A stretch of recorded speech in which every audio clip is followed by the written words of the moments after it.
효널TV 파수꾼 여러분께 문화 인사 드립니다. 화요특강 윤목사입니다.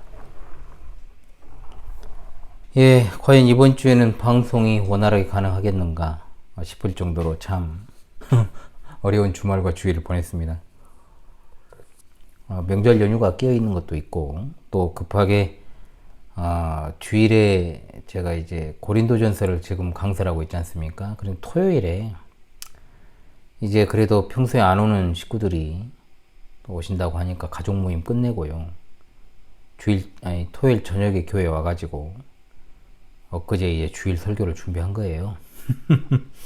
그러니까 이제 참 힘들더라고요. 어찌되었든 간에 그래도 필요한 복음의 메시지를 전해야 되겠다. 평소에 늘 오게 되면 상관이 없는데 그것도 아니니까. 그런데 이제 거의 끝이 다가오고 있는 것 같아요. 제 느낌이 그렇습니다. 느낌인데 그래도 거의 이제 끝이 오지 않았나 생각하고, 주일에 또 늦게까지 교회에 계시다가 이제 가는 모습을 보면서 참 이게 어색하지 않구나, 이 모습이. 이게 분명히 앞으로 가능하겠구나 라는 생각을 해보기도 했습니다. 그런 어떤 좀 나름대로 의미가 있었던 명절 연휴 거의 끝자락에 이제 주일의 모습이었던 것 같습니다. 자, 그래도 이 방송이 여러분 끊어지지 않을 정도로 계속 진행될 수 있도록 하는 것은 제가 많은 사람들이 제 방송을 무슨 보기 바라는 마음으로 그렇게 하지 않는다는 거 여러분 잘 아시잖아요. 지금껏 제가 본 교회에서 그리고 유튜브 방송을 통해서 저와 신앙생활을 함께 하신 분들은 저의 성향을 잘 알지 않습니까? 전혀 저는 이 채널이 크게 확장되기를 바라지 않습니다. 그저 우리 성도님들을 하나님께서 비상한 섭리로 인도해 주셨고, 또 우리 파수꾼들을 통해서 많은 분들이 또 이 채널을 시청하게 되었다면 그것으로 충분하지요. 자, 그래서 그런 차원에서 이번 특강은 여러분 아시다시피 제가 주일에 요한복음 9장을 끝부분에 이제 강사를 하면서 우리 사회와 교회 안에 있는 일종의 어떤 질문 금지법과 같은 법이 존재하는 것, 암묵적인 거죠, 이게. 정확히는 우리나라 사람들이 이제 토론 문화가 잘 정착을 못해서 좀 수준이 낮아요. 솔직히 말하면 대화법이 아주 바닥입니다, 바닥. 솔직히 말하면 정치인들 수준을 보세요. 토론하는 거 어떻게 이런 자들이 국정을 운영하고 또 정말 민의를 대변하는 그런 정치를 할 수가 있다는 것인가. 그리고 질문을 못하게 하는 사람도 문제지만 사실 질문하는 사람들의 문제도 상당히 많습니다, 여러분. 대화법 자체가 문제라는 거죠. 왜냐하면 그런 서로 간의 질의와 응답을 통한 소통의 측면들이 기본적으로 발달을 못하다 보니까 당연히 질문을 받는 사람이나 또 어떤 질문하는 사람의 어떤 문제나 그닥 둘 다 수준이 높지 않다는 거예요. 지식에 있어서 이것을 많이 알고 적게 알고의 문제가 아닙니다. 태도의 문제입니다. 예의의 문제라는 것이죠. 어떻게 이것을 극복할 수 있을까를 고민하면서 제가 이번 주 화요 특강을 진행하도록 하겠습니다. 자, 여러분, 질문이 뭡니까? 질문 또는 질의라고 하죠, 여러분. 이것은 단순히 어떤 특정 사안에 대해서 우리가 생각하기를 궁금증을 가지고 있거나 또는 호기심을 충족하기 위한 그런 수단 아닙니다. 질문이라는 것은 질문하는 당사자의 생각과 입장을 확실하게 정의하는 어떤 목적이 있고, 또 어떤 자기의 질문 안에 이미 전제된 것을 내포하는 것이고, 또 질문하는 사람의 의도를 보여주는 역할도 수행하는 것입니다. 그러니까 질문 자체가 단순히 당사자에게만 유익을 주는 것이 아니죠. 질문은 질문을 한 대상인 답변자에게도 자극을 줄 수 있고 또 반성의 기회를 제공할 수도 있기 때문에 그렇습니다. 자, 질문 안에 있는 자신의 주장 그리고 그것이 갖는 의미를 이해할 수도 있고요. 나의 견해가 상대에게 어떻게 전달이 되었는지도 또 점검할 수 있게 되는 계기가 됩니다. 거기서 끝납니까? 아니죠. 또 다음으로 논의할 주제 또한 자연스럽게 그 질문을 통해서 도출되는 효과를 낳게 되는 겁니다. 그러니까 1대1로 진행된 것이 아니라 여러 사람이 있는 곳에서 이와 같은 어떤 질문이 있게 되면 그 자리에서 함께 듣는 이들이 있을 거 아닙니까? 그들에게도 영향을 미치게 된다는 거죠. 분명히 순기능적 측면을 이야기한 것입니다. 사실 굉장히 이상적인 이야기를 했습니다만 사회적으로나 교회적으로나 우리나라 사람들은 질문이라는 것과 별로 친하지 않습니다. 일단은 한국의 교육 분위기가 교회에 영향을 미쳤다고 볼 수 있는데요. 우리 교육이라는 것이 과거로부터 지금까지, 지금은 좀 덜합니다만은 굉장히 수직 구조에서 진행되는 강의가 있었죠. 그리고 필기, 그리고 암기하는 것, 이런 것의 어떤 반복으로 이루어져 있었습니다. 이것에 분명 순기능이 있습니다. 그러나 그렇지 못한 측면을 보자는 거죠. 말하는 자는 오직 말하고 듣는 자는 오직 듣기만 하는 거의 일방적인 모습이 이루어지기 때문에 사실상 사람 대 사람임에도 불구하고 상호 교류라는 것을 이야기하기에는 상당히 그런 분위기를 만들어내기 어려운 환경이었다는 겁니다. 질의와 응답이라는 것이 여러분 교육에서 얼마나 중요합니까? 우리가 배우는 신앙교육서도 다 여러분 문답으로 되어 있잖아요. 그럼에도 불구하고 일단은 한국 교육의 환경이 과거에는 시간적으로나 공간적으로나 또 학생 숫자적으로나 열악한 교사 숫자가 있었던 때도 있었죠. 굉장히 그 어떤 영향은 그 영향을 받아서 일방적일 수밖에 없는 구조가 되었고, 요즘은 반대로 듣는 자가 중요시되고 가르치는 자의 위상이 완전히 그냥 바닥으로 추락해 버렸기 때문에 또한 여기에서도 상호 교류는 찾아보기가 어렵게 된 것입니다. 또한 학습의 현장이 일단은 질문과 대답이 편안하게 이루어질 수 있는 구조가 아닙니다. 극히 일부를 제외하고 교사는요, 학생의 질문을 자연스럽게 잘 못 받아들입니다. 본인도 그렇게 살아오지 않아서 더 그렇고요. 일단 나이가 좀 있는 교사일수록 더욱 이런 성향 강하죠. 그럼 학교보다는 여러분 대학은 좀 더 자유분방해서 더 나아져야 되는데 교수들도 학생들의 질문에 대해서 극히 일부를 제외하고는요 별로 달가워하진 않습니다. 교수들 중에는 기본적으로 학생들을 좀 내리깔고 무시하는 사람들이 많아서요. 그런 측면도 있고 좀 저열한 형태죠. 또 그것을 어떤 도전이나 딴지걸기식으로 생각하는 이들이 있기 때문에 자연스러운 어떤 흐름이 조성되질 않는 것입니다. 보통 질의의 응답을 잘해주는 교사나 교수들도 있어요. 실제로 많지는 않지만. 그런데 충분히 그들은 학생들이 질문할 만한 것들에 대해서 대비가 되어 있거나 베테랑이나 어떤 잔뼈가 굵은 이들이 많죠. 그러나 역시 깊이 있는 어떤 질문과 응답하는 수준은 되지 아니합니다. 아울러 사람들이 질문을 많이 하지도 않지만 솔직히 말하면 가끔 질문하는 이들을 보면 굉장히 무례하고 시건방지게 하는 일도 많고, 어떤 정말 덜 떨어진 것들은 자기 자신을 드러내기 위해서 질문하는 것들도 있기 때문에 그렇습니다. 어찌되었든 질문과 응답이라고 하는 것이, 대답이라고 하는 것이 우리에게 있어 그리 익숙하지 않은 것은 분명한 현실이다 라고 하는 것이죠. 이런 교회 밖의 어떤 풍토적 영향을 받은 한국 교회 안에서도 자유로운 질문이 어렵습니다.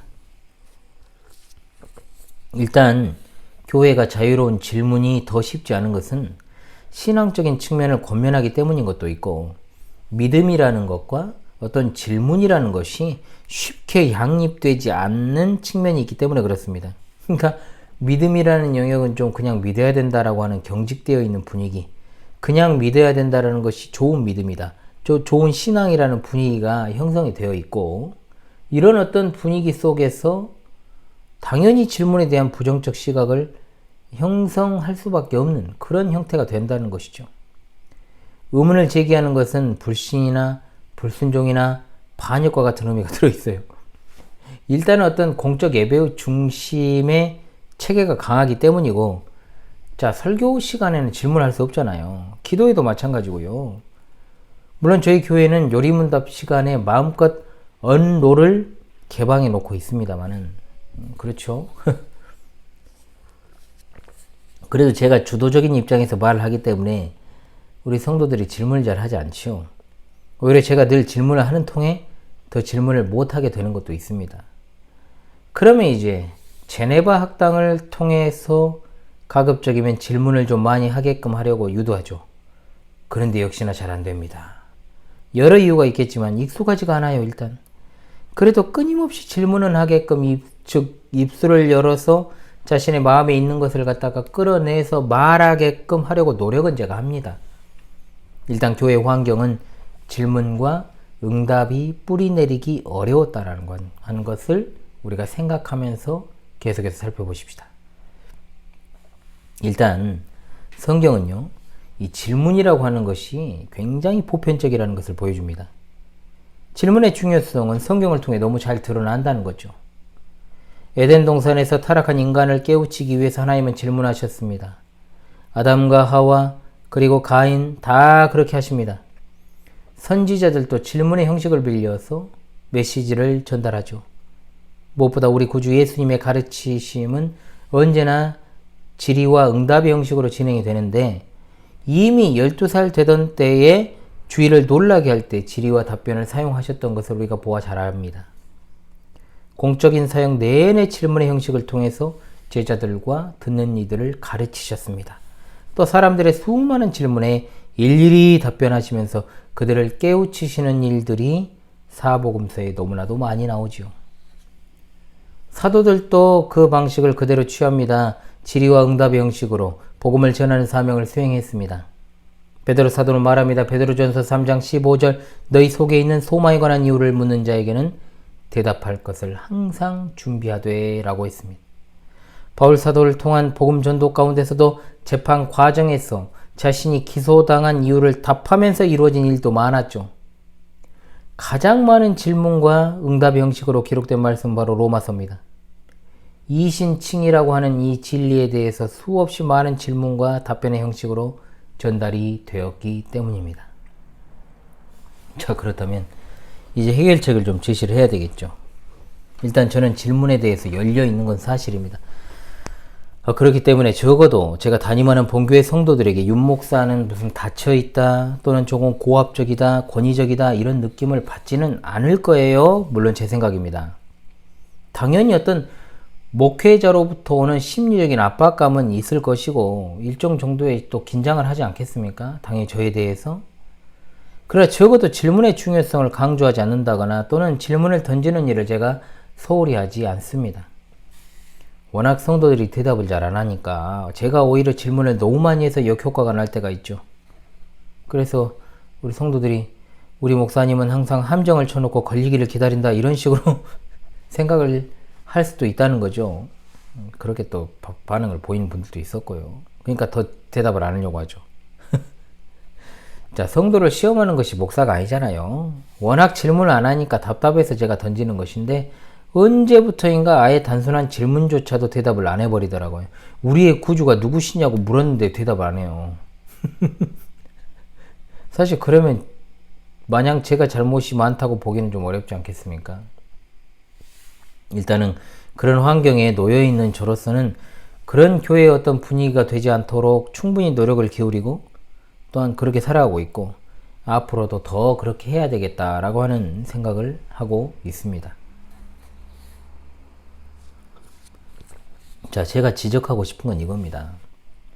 사실 저는 현실에서는 우리 성도들과 주로 조우를 하고 또 상호 교류를 나누지만 유튜브 상에서의 어떤 질문들을 받지 않습니까? 그런데 이제 관계하는 성도들 말고요. 이제 처음 보는 어떤 닉네임을 가진 분들. 일단 질문 자체가 좀 떠보는 질문도 있고요. 또 냉소적인 태도로 넌 어차피 이렇게 생각하고 있잖아. 이렇게 하는 질문. 또는 이미 정죄하는 듯한 태도로 하는 질문 등등. 이런 사람들은 본인이 질문을 하기에 앞서가지고 정말 질문을 하기에 앞서서요. 내가 사람으로서의 기본이 되어 있는 사람인가를 먼저 생각을 해야 되는 겁니다. 진짜 궁금해서 물어보는 것이 아닌 것을 알거든요. 딱 보면. 아니 뭐 저라고 물어보면 다 대답하겠습니까? 제가 실시간 방송도 하지 않습니까? 이제 8회 방송을 앞두고 있는데 다음 주에. 그런데 실시간 방송에서는 가급적이면 제가 선정한 주제, 즉 키워드 내에서 질문을 하고 답변을 하는 방식이면 좋은데 이게 또 어떤 채팅을 해야 되는 수고와 번거로움이 있고 진짜 손가락을 갖다가 가만히 못 놔두는 성격이 아니고서야 쉽게 질문을 하지 않지요. 일단 제가 선정한 키워드 내에서 제가 강의에 가까운 이야기들을 하기 때문인데 그래도 소통이 되려면 관련 키워드 내에서 질문하고 답변한 일들 적어도 공감하는 것 또는 보다 세부적으로 듣고 싶은 것에 대해서 이야기하는 것도 매우 중요하지요. 그런데 가끔 키워드와 상관없는 뜬금포 질문을 던진 사람들, 아까도 말씀드렸지만 댓글에 질문인 듯 질문 아닌 글을 올리는 사람들 예의가 없지요. 일방적인 강의를 안 하려고 제가 요리문답도 제네박당도 그렇게 진행을 합니다. 일방적인 강의는 예전부터 했거든요. 그러면 입력이 되잖아요. 그럼 출력도 돼야죠. 그런 차원에서 어떤 질의와 응답이 효과적으로 이루어질 수 있도록 목사가 노력을 기울여야 되지만 현실에서는 일단은 질문을 던지는 사람들이 보통 기본이 안 돼 있는 경우가 많습니다. 뭔 상처가 그렇게 많은지 지할 말만 툭 던져버리고 또 이미 자신의 마음으로 답을 내놓고 있는 사안에 대해서 너는 뭐라고 말하는지 한번 들어보자는 식으로 질문을 내놓지요. 아니 답변자가 바보 똥멍청 아니 그러니까 물어보는 대상이 적어도 바보는 아닐까요? 바보한테는 안 물어볼 거 아니에요. 똥멍청이가 아닌 이상 이 사람이 어떤 의도로 질문을 하는지를 다 안다는 거죠. 바보들이 목사가 되진 않거든요, 사실은. 자, 그래서 한마디로 한국 교회 안에 명문화 되어 있진 않지만 사실상 존재한다고 봐야 하는 질문 금지법이 오늘날과 같이 의견이 뚜렷하게 그냥 확실한 세대들 앞에서는 무용지물이 되어버릴 수밖에 없습니다. 중요한 것은 질문하는 자의 소양도 어느 정도는 갖춰져 있어야 바람직한 질의와 응답의 분위기가 형성되고 또 함께하는 이들이 유익도 받을 수 있다는 겁니다. 물론 여전히 교회 분위기는 딱딱하고 예배와 예전에 익숙해져 있어서 일방적으로 이것이 진행될 소지가 많습니다만 그래도 이런 분위기는 극복되어져야 될 모습이라는 것이죠. 그래서 제가 한참 전부터 제네바학당 시험도요 구슬로 진행을 해요. 구슬로. 말로. 그러니까 묻고 답하는 형식을 취한다는 거죠. 물론 답도 다 알려주고 그것을 외워서 대답을 하는 것이긴 해도 그래도 묻고 답하는 이런 형태들이 익숙해지도록 그렇게 제가 하기 위해서 이렇게 하는 겁니다. 또 그렇게 하니까 뭐라고 하는 성도가 생기냐면 구슬보다는 페이퍼 시험이 더 나아요. 이런 이야기들이 또 나오는데 아닙니다. 이제는 그렇게 바꿀 생각이 없어요. 우리 성도들의 유익을 위해서라도 가급적 제가 구슬평가를 계속해서 시행할 생각입니다. 나름의 노력을 이렇게 하고 있습니다. 그리고 이 채널을 자 이것은 좀 덧붙이는 말씀인데요. 이 채널을 시청하시는 성도님들은 저와 직접적으로 교류하시는 분들이 아니라면 제가 어떤 분들인지를 모르잖아요. 저는 저에 대한 정보를 다 올리고 영상도 올리고 프로필에 정보란에도 다 올리고 제 얼굴을 이렇게 드러내고 하고 있잖아요. 그런데 저는 모르잖아요, 여러분들이. 그러니까 이 익명성에 기대 가지고 궁금한 것이 있더라도요. 최대한 정제를 해서 댓글을 하시고 또 질문을 하시고 댓글을 통해서는 혹시 오해의 소지가 생길 수가 있겠구나 하면 문자 주시고 차라리 연락을 하십시오. 문자 주시고요. 그냥 연락하면 제가 안 받습니다. 이게 뭔 전화인 줄 알고 제가 받겠어요. 제가 뭐하러 여러분 교회 주소와 제 연락처를 올려놨겠습니까? 그러니까 대신 정말로 신중하기를 바랍니다. 전에도 말씀을 드렸습니다만은 현월TV를 시청하고 구독하고 댓글하시는 것은 충분히 영상을 좀 보시고 한참 후에 하시라는 말씀을 좀 드리고 싶습니다. 그리고 자주 안 들어올 거면 그거 별 의미가 없다. 제가 그 말씀을 드렸잖아요. 제가 필요한 것은 진짜 구독자라고요. 진짜 저와 함께 신앙을 공유하며 저하고 교류할 그런 성도님들이 필요합니다. 그리고 제가 하는 방식으로 그대로 알려드릴게요. 자, 기본이 좀 돼야 되는데 왜 신자라는 사람들이 예의가 그렇게 없는가 모르겠어요. 자, 질문을 작성하시려면요. 뭔가 말을 하고 싶으면 적어도 저와 관계가 없으신 분들이라면요.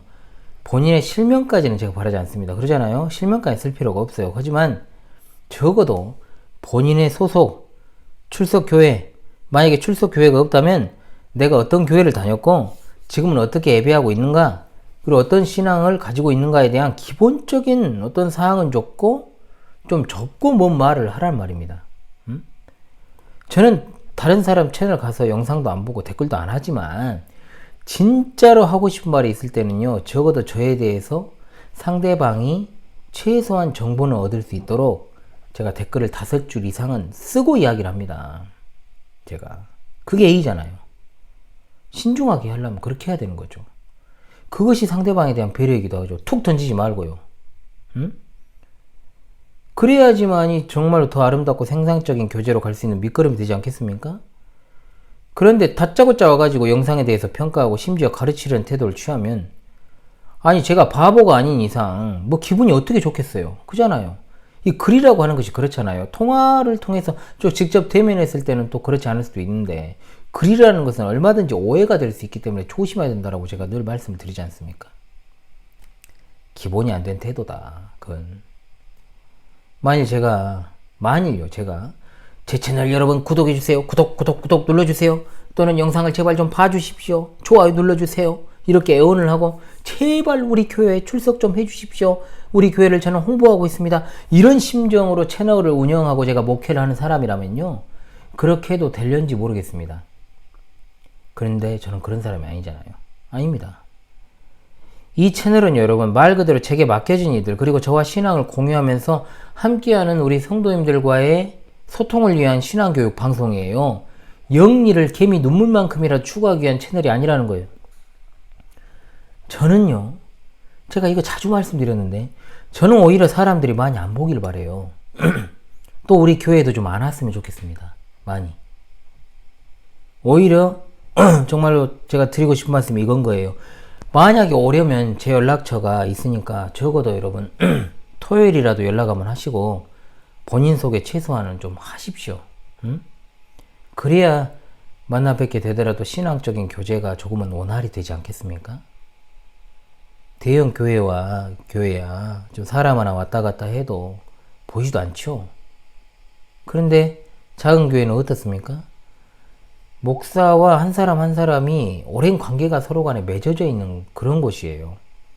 그러니까 사람 한 명이 외부에서 오고 가는 것이 굉장히 예배 분위기와 교회 전체에 영향을 끼칩니다. 그러니까 우리 교회 왔다 갔던 사람들, 그러니까 한두 번 말고요, 실제로 출석해서 교회에 한참 몸을 담고 있다가 이탈한 사람들로 해서 교회가 얼마나 힘들었는지 몰라요. 진짜로.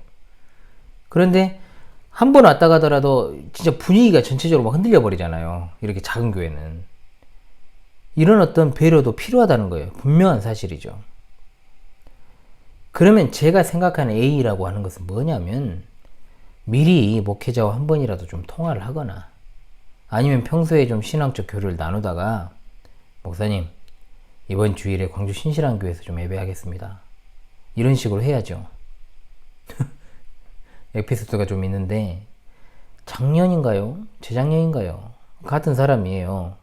재작년일 겁니다. 재작년부터인데 꼭 토요일에 전화를 해가지고 예배 시간이 언제냐 물어봐요.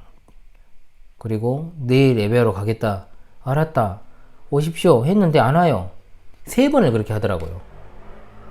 한 번만 더 그러면 혼내려고 그래요. 제가 진짜. 응? 이름도 목소리도 다 제가 기억하는데 한참 있다가 전화를 했거든요. 그냥 모를 거라고 생각했나봐요. 똑같은 질문을 하더라고요. 박아무개 씨 온다고 했으면 오십시오. 예. 혹시 영상 보시면. 그러면 그럴 겁니다.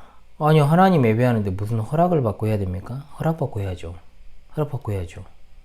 본인이 소속된 교회 아니잖아요. 응? 본인이 소속된 지역교회가 아니잖아요. 저는 개혁교회를 표방하는 교회들의 폐쇄성을 누구보다 공감합니다. 알죠, 잘. 그러나 그것은요, 그런 말도요, 기본적인 A를 갖추고 해야 하는 이야기죠. 10년을 넘게 함께하는 성도들과 하나님을 예배하는 이 작은 공간입니다. 엊그제 명절이었으니까 갑자기 예전에 이아무개 성도님이 생각납니다. 과거에 명절 때가 되면 꼭 다녀가셨던 성도님이 계셔요. 노모께서 이제 광주에 사시니까 제가 볼 때에는 아마도 이제 노모께서 별세하시지 않았을까. 명절 때 내려오시면 저희 교회에서 꼭 예배하고 가신 분이 있었습니다. 항상 겸손한 태도로 왔다 가시니까 제가 인사만 드리고, 이래해서 제가 다녀갑니다, 이렇게 말씀하시더라고요. 별말 안 했어요. 그러다가 이제 못 내려오실 것 같으니까 여름철에 수박 한 통 사다 주시고 큰 놈으로 그렇게 가신 뒤로는 이제 못 뵈었죠. 아마도 이제 그렇게 되신 것 같아요. 제가 아까 말씀드린 것처럼.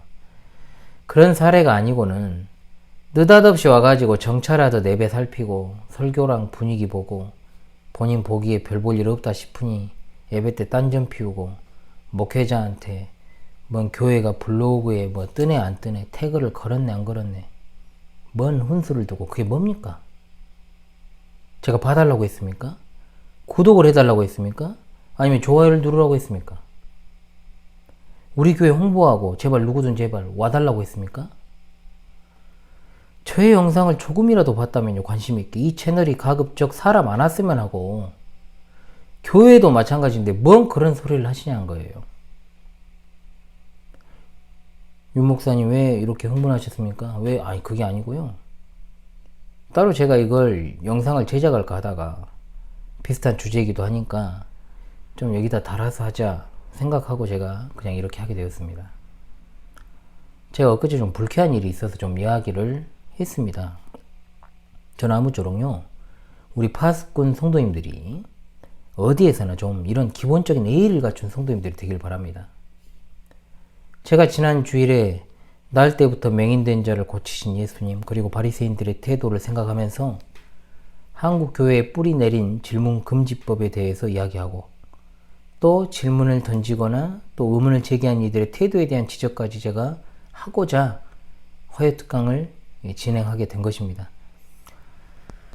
제가 좀 방송이 어려운데요, 우리 성도님들이 늘 격려해 주시고 정말 따스한 댓글 하나하나가 항상 정해진 분들이 하시지만은 정말로 제게 큰 위로가 되고 힘이 됩니다. 듣고 싶은 것만 듣고 싶고 보고 싶은 것만 보고 싶은 것이냐고 지적할지 몰라요, 또 외부에서. 이 채널은요, 저의 목회의 연장선에서 하는 것이기 때문에 마음에 들면 보시면 되고 마음에 안 들면 안 보면 됩니다. 응? 마음에 드시는 분들이 저를 어여삐 여겨주시고 이 채널에 지금 구독자로 남아 계시니까요. 응? 그럼 돼요. 채널 확장 안 되는 것이요, 이분들에겐 좋아요. 진짜로. 이 사람 저 사람 와서 물 흐리면 고스란히 우리 파수꾼들한테 좋을 것이 없습니다. 그러니까 제가 늘 말하잖아요. 조용히 보고 가시는 성도님들도 계시잖아요. 진짜로. 차마 댓글 하고 싶어도 하지 않으시고.